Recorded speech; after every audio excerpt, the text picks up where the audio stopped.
The topic of our the topic of our today presentation is feeding difficulty uh, in children, in special needs children. And let me share my screen.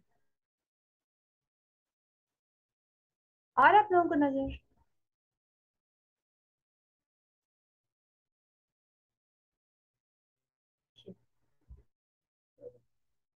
Topic of our today presentation is feeding problem in special needs children.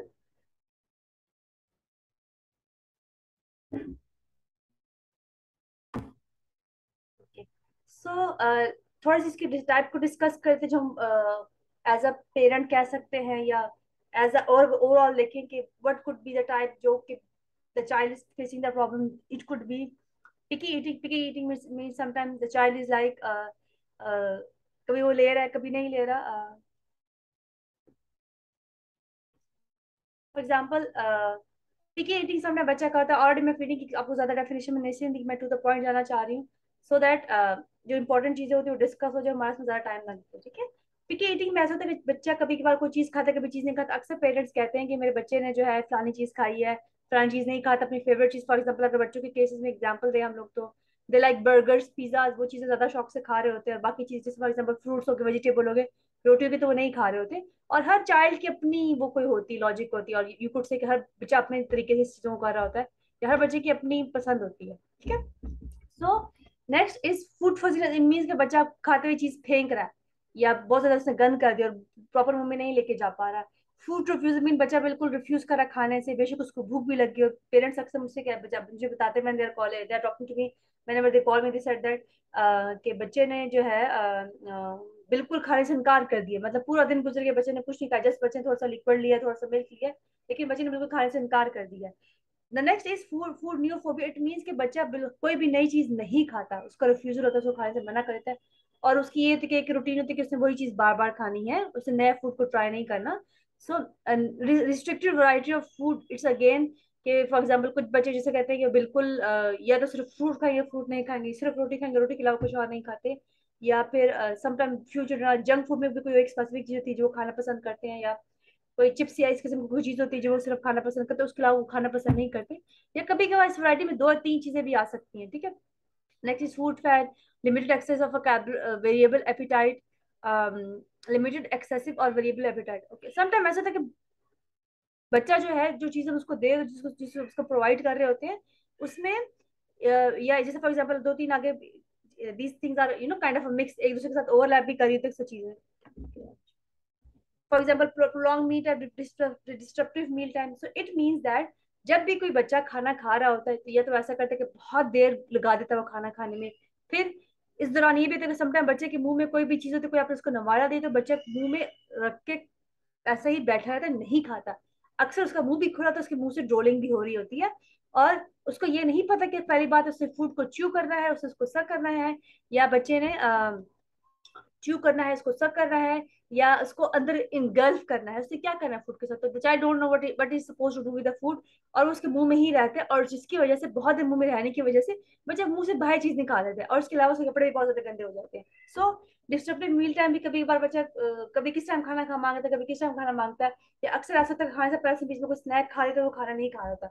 So these are some basic types हम जो कह सकते हैं of meal time. और सब में behaviour में भी ऐसा होता है कि जैसे खाना खाना आता है बिहेवियर में हम दो तीन एग्जाम्पल को डिस्कस करते हैं. बच्चा जो है खाना फेंक देता है, चम्मच फेंक देगा या पानी गिरा देगा, या जो फूड है वो सारा उंडेल देगा, या फूड आपके ऊपर गिरा देगा, या आपके ऊपर पूरा मूड आपके ऊपर स्पिट कर देगा. तो ये कुछ चीजें ऐसी होती हैं जो बच्चा ड्यूरिंग मील टाइम कर रहे होते हैं. और इसमें अक्सर और बेशतर ऐसा भी होता है कि बच्चे को इवन ये नहीं पता होता कि जो खाना खाया जा रहा है उसने उसको च्यू करना है, वो सीधा उसको अंदर लेके जा रहा होता है, जिसकी वजह से अंदर पूरा लेके जाने की वजह से वो समटाइम उसको वॉमिट भी करता है, समटाइम उसको फूड के इश्यूज भी होना शुरू हो जाते हैं, डाइजेशन की प्रॉब्लम भी होना शुरू हो जाते हैं. क्यों? क्या रीजन उसकी ये होती है कि ना तो उसने उसको प्रॉपर तरीके से च्यू किया होता, जब च्यू प्रॉपर तरीके से नहीं किया होता तो डाइजेशन में भी उसको इशू होता है, उसको कॉन्स्टिपेशन लाइक प्रॉब्लम भी हो सकती है, या फिर इसको प्रॉपर तरीके से न्यूट्रिएंट्स न्यूट्रिएंट्स न्यूट्रिएंट्स जो होते हैं फूड के वो नहीं मिल रहे होते. तो इसलिए इंपॉर्टेंट होता है कि हम फीडिंग के ऊपर काम करें. और अक्सर बच्चे एक और इशू जो आता है देखने में दैट इज कि बच्चा जो है सिर्फ लिक्विड खा रहा है, nothing else. The child is only taking the liquids. So let's talk about swallowing. Swallowing का मतलब है कि हम जो लेके जाते हैं मुंह के अंदर swallow करते हैं, ठीक है, उसके बारे में थोड़ा सा बात कर लेते हैं. सबसे पहले उसका ओरल फेज होता है. Sucking, chewing and moving food or liquid into the throat, feeding part of the oral place. Means जो सबसे पहले स्टेज हम कुछ भी लेके जाते हैं, इधर इट इज लिक्विड फॉर्म में है या सॉलिड फॉर्म में है, उसको फर्स्ट स्टेप में बच्चे ने उसको च्यू करना है, उसको सक करना है, च्यू करता है, सक करता है. For example if we talk about meat, इनके बच्चे इवन बॉटल की भी बात करते हैं, कुछ बच्चे बॉटल से भी फीड नहीं कर सकते, ठीक है, लिक्विड फॉर्म में होता है, उसको उसको अंदर लेके जा रहा होता है. सो ये इसका फर्स्ट पार्ट है, जिसको हम ओरल फेज कहते हैं. Second phase is second phase method is starting to swallow and squeezing food down to the throat. Body needs to close their airway to keep food or liquid out. Food going into airway can cause coughing or choking. जिसके बहुत important चीज इसलिए भी होती है कि अक्सर बेशतर माएँ डर रही होती है इस चीज से, और बच्चे अक्सर बेशतर ये चीज का समटाइम जो है इंटेंशन भी करते हैं, उनको पता था क्या साउंड अगर मुंह में इसका अपने खाना डाले तो उसको हम जब कहेंगे आप फूड को इनगल्प करें, so instead of eating they start इस किसी को साड़ निकालना शुरू कर दे, ताकि इंटेंशन इनको वॉमिट आ जाए, इनको फूड ना लेके जाना पड़े. और इसके बहुत सारे कॉजेज होते हैं. इसको सेंसरी इश्यूज की वजह से भी हो सकता है, बच्चे को टेस्ट नहीं पसंद, बच्चे को फूड का टेक्सचर नहीं पसंद, तो ये फेरेंकुलर स्टेज होती है. Next is oesophagus stage. Pharynx यहाँ पे जो एरिया होता है, जो लिड होता है उसके ऊपर, सांस की नाली के ऊपर, सांस की नाली को और फूड की नाली को अलग करता है, उसको हम कहते हैं. तो यहाँ पे ये बहुत चीज मैटर करती है, बिकॉज ये वी ट्राई दैट, या अक्सर और बेशतर ये इनवॉलंटरी काइंड ऑफ इंसान के उसके अंदर होता है कि खाना बजाय से वो सांस की नाली में जाए, वो थ्रोट में जाता है, यानी कि खाने की नाली के अंदर जा रहा है, ठीक है. सो द थर्ड स्टेज क्या होती है, जो oesophagus, opening and closing the oesophagus, the tube that goes from mouth to stomach. The esophagus squeeze down food to the stomach. Food can get stuck in the esophagus or child can may throw up a lot in there. The problem is esophagus. Sometimes ऐसा भी होता है कि शायद ये tube बहुत पतली हो सकती है, या बच्चे इसको नहीं लेके जा पाते बिकॉज या तो फूड बहुत सॉलिड होता है, या उसके अंदर देखिए हमारे माउथ के अंदर म्यूकोस, जिसको हम थूक कहते हैं, थूक का मकसद मकसद ये होता है कि उसने फूड के साथ मिक्स होकर मैसिकेट होने के बाद हमने उसको इनगल्फ कर, तो फूड को हेल्प आउट करता है नरम होने में, सॉफ्ट होने में. तो जब खाना प्रॉपर तरीके से सॉफ्ट नहीं होगा, हमारी जो टंग होती है उसको ये आइडिया नहीं होगा, बच्चे की टंग को ये आइडिया नहीं होगा कि उसने उसको इस्तेमाल करके फूड को घुमाना है, दोनों तरफ लेके जाना है, उसको दांतों से च्यू करना है, ताकि वो नरम भी हो जाए और इजीली अंदर जा सके और स्टमक के अंदर उसके बाद जो है डाइजेशन प्रॉपर तरीके से हो सके. तो जब ये चीज नहीं हो पाती, तो इसकी वजह से जो बच्चा है, चाइल्ड फेस द ट्रबल, कि वो नहीं ले पाता, या समटाइम उसको वॉमिट कर देगा, समटाइम खाने को बाहर निकाल देगा. Now, let's little bit talk about feeding and swallowing. ठीक है? Are there back or stiffen when feeding? जिन बच्चों को इश्यू होगा वो क्या करते हैं, या तो यूं करेंगे, यूं करेंगे, यानी अपनी बैक को आगे पीछे करते रहेंगे, यानी कि कभी यूं हो रहे, कभी एक साइड पे हो रहे, कभी क्या कर रहे हैं. सो एक ये भी इसकी इंडिकेशन के बच्चे को इश्यू अक्सर को दिखाए ना हम. सॉरी प्लीज माइक ऑफ कर दे. आप कुछ कहना चाह रही हैं? डॉक्टर साहब नहीं, carry on please. Thank you. I thought you want to say something. Cry or fuss when feeding. जैसे ही खाना देता आएगा बच्चे के सामने, सो वो रोना शुरू कर देगा, या जैसे मैंने आपको पहले भी बताया कि खाना फेंक देगा, चीजें फेंक देगा, चीजें गिरा देगा, पानी नीचे फेंक देगा, चम्मच फेंक देगा, बार बार ये चीजें वो बच्चा कर रहा होता है. और ये इंडिकेशन होती है कि बच्चे को खाने में मसाइल का सामना है. Have problem in breast feeding as well. So खाने के मसाइल एकदम से स्टार्ट नहीं होते. खाने के मसाइल बच्चे के जब टाइम आता है बच्चे को दूध पिलाने के, उस वक्त से स्टार्ट होते हैं. बहुत सारे बच्चों को सक करना नहीं आता. बहुत सारे बच्चों को जो फीडर होता है, फीडर्स के जो उससे होता है, फीडर को सक करना नहीं आता ना, उसको जो आगे जो उसको निपल जो आगे जो उसको होता है, बच्चे उसको नहीं इस्तेमाल कर सकते ना, इसको सक करना आता. तो इट मीन्स दैट वो चीज वहां स्टार्ट, तो फिर उनको कहा जाता है कि आप जो है स्पून के थ्रू जो है बच्चे को दूध पिलाएं, ठीक है. वो बच्चों को इशू होता है वहां पे. Next is have trouble breathing while eating and drinking. ये भी होता है कि बच्चे खर खर की आवाजें निकालते हैं, इस किस्म की साउंड निकालते हैं, बिकॉज उनको इशू होता है. तब उनको कहा जाता है कि आप बच्चों को लिटा के बच्चों को थोड़ा सा बिठा के लाएं, ताकि जो खाना है उनके सांस की नाली में ना चला जाए, और अक्सर कफ भी स्टार्ट हो जाती है, ठीक है. सो थोड़ा वो कहते हैं कि थोड़ा ऊपर करके बिठा के खिलाएं. लेकिन अगर बच्चे नहीं कर पा रहे, तो इट मीन्स दैट या वो सांस में लेने में मसला होता है, या सांस उनका बार बार फूल रहा होता है, या नहीं रिफ्यूज कर रहे होते, या इवन लिक्विड फॉर्म में भी नहीं ले होते. इट मीन्स दैट कि बच्चे को मसाइल का सामना है. रिफ्यूज टू ड्रिंक, और बिल्कुल भी इवन हमें जो लाइक अगर हम यूजुअल अगर अपनी बात करें, तो हमें तो बहुत आराम से लगता है कि एकदम से पानी उठा के हमने पानी पी लिया, कोई चीज उठा के हमने खा ली. लेकिन जो बच्चे होते हैं उनको समटाइम इवन पानी पीना भी मुश्किल लग रहा होता है. उसके बहुत सारे रीजन हो सकते हैं, ठीक है. refuse to eat or drink, just like I already told you, eat only certain textures such as soft food or crunchy food. Like it means that कि ये उनको टेक्सचर का इशू है, सेंसरीज इश्यूज हैं, as if talk about autism की बात करें और प्रॉब्लम्स की बात करें, या सेंसरीज की बात, सेंसरी जिनको बच्चों को मसाइल होते हैं, सेंसरी प्रोसेसिंग डिसऑर्डर होती है, इस तरह के बच्चों को कोई सर्टेन टेक्सचर तो उनको पसंद नहीं होते. फॉर एग्जाम्पल कुछ को ये जो स्लाइम लाइक टेक्सचर ये पसंद नहीं होता, तो they don't want to eat that food, जो इस किस्म का फूड तो वो नहीं खाना चाहते. उसके अलावा लिक्विड, कुछ बच्चे बिल्कुल लिक्विड खाना पसंद करते, कुछ बच्चे बिल्कुल क्रंची फूड खाना पसंद करते, कुछ बच्चे को बिल्कुल ना दांतों के बिल्कुल छोटे छोटे जरे करते, जैसे for example biscuit is crunchy तो वो खाना पसंद कर उसको भी छोटे छोटे पीस वो कर रहे होते. So that is what is going around. बच्चे इस तरह से पसंद की वजह से कि उनको टेक्सचर पसंद नहीं है, टेस्ट पसंद नहीं, स्मेल पसंद नहीं. इवन समटाइम ऐसा भी होता है कि आपने एक चीज खास रेसिपी से बनाई, नेक्स्ट टाइम रेसिपी उसको चेंज कर दिए, तो इसकी वजह से भी बच्चे वो नहीं खाते और पेरेंट्स हमें कहते हैं कि मैं समझ नहीं हमारा बच्चा खाना क्यों नहीं खा रहा. ठीक है, take a long time to eat, बहुत ज्यादा टाइम लगा. जैसे मैंने आपको शुरू में बताया था कि बच्चे के मुंह में आपने नवाला दिया और बहुत देर तक उसके मुंह में नवाला है, ये कभी उसको सक कर रहा है, कभी उसकी ड्रोलिंग भी हो रही है, और रीजन की है कि उसका ओरल मोटर एरिया बहुत वीक, इसकी वजह से वो नहीं खा पा रहा. पॉकेट में, it means that fold food your mouth, जैसे मैंने अभी आपको बताया कि काफी देर तक बच्चा मुंह के अंदर ही उसको रखेगा और नहीं खाता. वो या तो उसको देर तक सक करता रहेगा, अपनी जुबान से है ना उसको आगे पीछे करता रहेगा, दांतों के बीच लेके नहीं जाएगा, उसको पता नहीं कि मैंने इसको कैसे खाना, बिकॉज ये जो रिफ्लेक्स होता है उसका डेवलप नहीं हुआ होता, ओरोमोटर जो रिफ्लेक्स तो डेवलप नहीं होता, ओरोमोटर एरिया उसका वीक होता है, जिसकी वजह से वो बच्चा इस किस्म की इस तरह से फूड के साथ करता है. नेक्स्ट इज हैव प्रॉब्लम इन चू लाइक ऑडिटर, उसको चबाना नहीं आता. कफ और गैग ड्यूरिंग मील्स, बार बार उसको खांसी आ रही बिकॉज वो या तो उसको बहुत खट्टा लग रहा है, उसका फ्लेवर बहुत तेज लग रहा है. फॉर एग्जाम्पल जैसे मैं थोड़ी देर पहले बात की, जिनको सेंसिस इश्यूज, जिनको सेंसरी मसाइल होते हैं, उनको फूड का फ्लेवर बहुत तेज लगा होता है, तो वो अगर उनको बाकी सेंसेस तेज लगे तो उस तरह से उसका मतलब है कि उनको ये भी उसका भी टेस्ट तेज लग रहा है, यानी कि मीठा बहुत मीठा लग रहा है. कुछ बच्चों को शायद मीठा पसंद भी ना हो, वो ना खाते. मिर्ची बहुत तेज लग रही है, पेरेंट्स कहते हैं हम तो बच्चों को मिर्ची खिलाते हैं, ये खाना तो हम घर में भी खिलाते हैं. ऐसा नहीं होता, बच्चा बार बार पानी मांग रहा है, उसकी जुबान बाहर निकली हुई है, कर रहा है, इससे आप अंदाजा लगा कि जो आप खुद खाना खाते हैं अपने बच्चों को वो खाना नहीं देना, बच्चों को खाना अपना अलग बनाना. Yes, stuffy during meal, have a groggy horse or breathing voice during after meal. For example, मैंने आपको ऑलरेडी बताया कि आवाज चेंज हो गई है, खांसी आ रही है, नहीं खा पा रहे या रो रहे हैं, रोने वाली शक्ल बनाई हुई है. Spit up, throat up, like already toll के बच्चा वॉमिट कर देगा, मुंह से खाना निकाल लेगा, स्पिट करना शुरू कर देगा, ऐसे करके करेगा, सारा निकाल देगा. और नॉट गेनिंग वेट और ग्रोइंग, एक और भी बहुत बड़ी एग्जाम्पल है, ये बहुत बड़ी इंडिकेशन है कि बच्चों को इश्यू है कि उनको वेट, वो बच्चे अंडर वेट होते हैं. ठीक है, अगर हम इन मसाइल की तरफ तवज्जो नहीं देते तो फिर क्या होगा?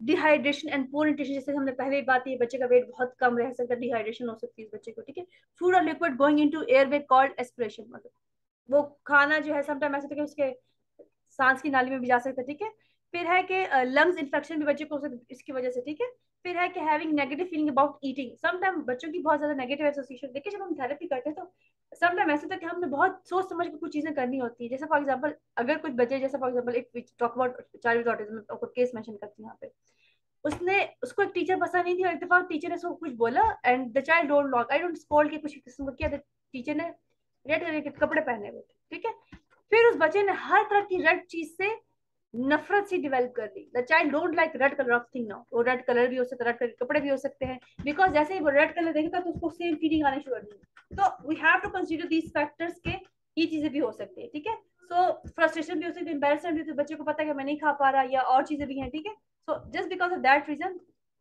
the child may avoid these things and child may avoid the food as well.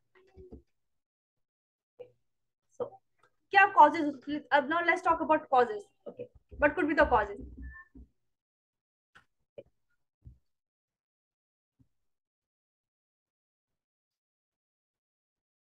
Let's talk about causes. First could be the nervous system disorder like cerebral palsy or meningitis. Okay, cerebral palsy is a form of intellectual disability और इसमें बच्चों का पूरे और as a whole body ही weak होती है, जिसमें ये भी आता है कि उनकी जो उनकी जो मसल टोन है बहुत वीक होती है, तो उनको ओरल मेटर एरिया भी बहुत वीक होता है, जिसकी वजह से बच्चों में फीडिंग डिफिकल्टी हो सकती है. रिफ्लेक्स और अदर स्टमक प्रॉब्लम भी हो सकती है. ठीक है, ब्रेन बीइंग प्रीमेच्योर और having a low birth weight. अब लो बर्थ वेट तो ऑटोमेटिकली हम ये प्रिज्यूम कर सकते हैं कि बच्चे की बॉडी पूरी तरीके से डेवलप नहीं हुई हुई, या उसके रिफ्लेक्सेस या उसके मसल बहुत वीक है, जिनमें इसका ये ओरल मोटर एरिया भी आता है. ठीक है, हार्ट डिजीज भी हो सकती है. हार्ट डिजीज बहुत सारे जो जिन बच्चों को डाउन सिंड्रोम होता है, जिनको सेरेब्रल पाल्सी बच्चों को हार्ट डिजीज भी हो सकती है, ठीक है। ब्रीदिंग प्रॉब्लम हो सकती है लाइक एस्थमा और अदर डिजीज भी हो सकती है, ऑटिज्म भी हो सकता है, दैट इज आल्सो कॉज इन बच्चों को इशू हो सकते हैं। हेड एंड नेक प्रॉब्लम हो सकते हैं, मसल वीकनेस हो सकते हैं, मसल वीकनेस मैंने अभी जैसे और मोटर एरिया की बात की, अगर वो वीक है तो बच्चों को इश्यू हो सकते हैं फीडिंग में, ठीक है। मेडिसिन दैट में टेक स्लीपी और नॉट हंगरी, समटाइम कुछ मेडिसिन ऐसी होती है जो बच्चों को स्लीपी कर देते हैं, और उनको देखिए एक बच्चा जो है बहुत बीमार है, आपने उसको 4-4 5-5 चम्मच दवाई पिलाई हुई है, तो ऑटोमेटिक स्टमक के अंदर वो हैवीनेस होती है, बच्चा नहीं खा पाता।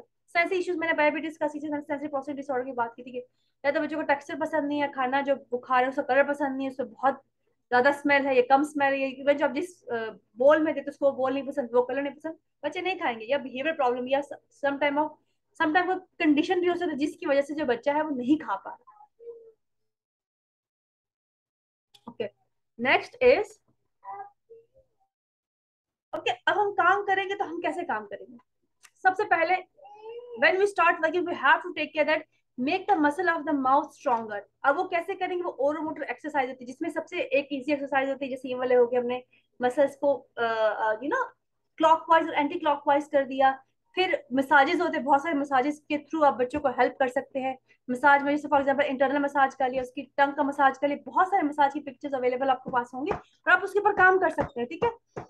Next is helping them move their tongue. अब मूव टंग आप कैसे कर सकते हैं, या तो स्पून की जो बैक होती है उसको हेल्प करें मूव करने में, ऐसे करके साइड में मूव करके, या उसके बिकॉज या उसके यूं का हाथ लगा के ना उसको पूरा फिर इसको मूव करें, या उसके टंग को थोड़ा मूवमेंट करेंगे तो बच्चा ऑटोमेटिकली लर्न कर लेंगे। आप उसको लर्न करवा देंगे जब अपने खाना खाना होता है तो आपने, यानी कि देखिए हम तो किसी ना किसी तक लर्न कर, लेकिन जब हम बच्चे के ऊपर काम करें तो आपने उसको बताना है कि हम जब मुंह में लेके जाए तो अपने टंग से फूड को टीथ के बीच में लेके जाना था, अगर वो नहीं लेके जा रही है तो आप स्पून यूज करें, या जो स्टिक होती है आइसक्रीम स्टिक होती है वो यूज करें, या फिर जो स्पून की बैक साइड वो भी इस्तेमाल कर सकते हैं, ठीक है। Get in try new food and drink, और उसको हेल्प आउट करें, और जब कभी भी न्यू फूड आप ट्राई करें आप ये कोशिश करें कि एकदम से कभी भी ना आप लाए उसको, कहीं वो खाए, ठीक है। आप बाकी इसको जो यूजुअल फूड खिला रहे उसके साथ थोड़ा थोड़ा उसको ट्राई करवा सकते हैं, 1 बाइट या 2 बाइट ट्राई करवा सकते हैं, ताकि उसको अगर न्यू फूड लेने में इशू है तो वो किसी तरीके से बाकी फूड से पता है कि हमें अपनी पसंद की चीज खा रही है, मुझे जस्ट ट्राई करनी,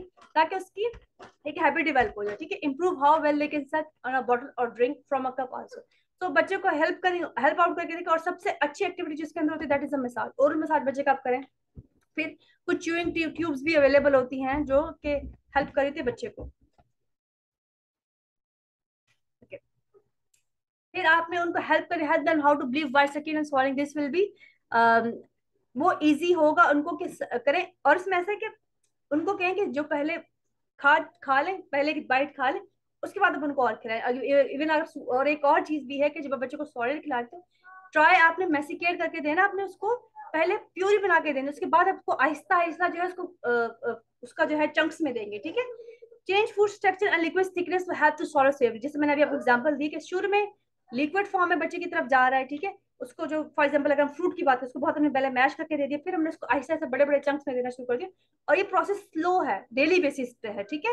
तो इस पर आप कर सकते हैं, ठीक है। Get in to participate during meal including accepting food, और एक और कोशिश करें, बच्चा आपका खाता है नहीं खाता, बच्चे को आप अपने साथ खाने की मील पे जरूर पे अपने मेज पे जरूर बिठाएं। दैट इज सेपरेट, ठीक है, बच्चे को अलग खिला रहे हैं, ठीक है, उसका पेट वहां पे भरे, लेकिन आपने मील के दौरान अपने बच्चे को अपने साथ जरूर बिठाएं, ठीक है। Help with sensory issue, your child may not like the food feel in their mouth और अदर हैंड्स, सो इफ बच्चे को इशू हो तो प्लीज आप जो है उसका वो चेंज करके देखें, आप उनका स्पून चेंज करके देखें, बोल चेंज करके देखें, जो स्पून का है टेक्सचर चेंज करके देखें, ठीक है, ताकि उसको हेल्प आउट करें, ठीक है। Changing the way you hold your baby, the way you sit with when you eating, थोड़ी अपनी पोजीशन भी चेंज करके देखें, और ट्राई करें बच्चा कंफर्टेबल वे में बैठ के खाए, ठीक है, ठीक है।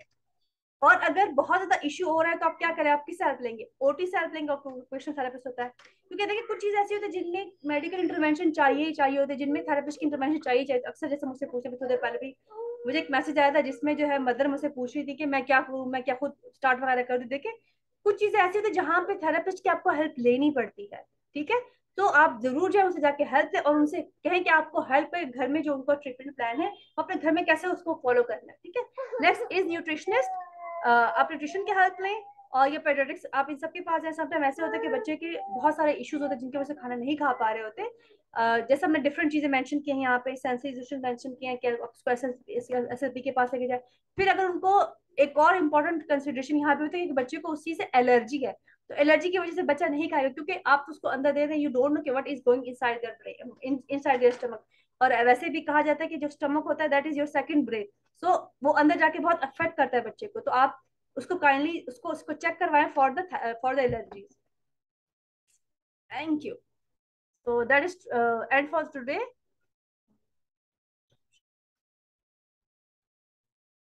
Okay, so Okay.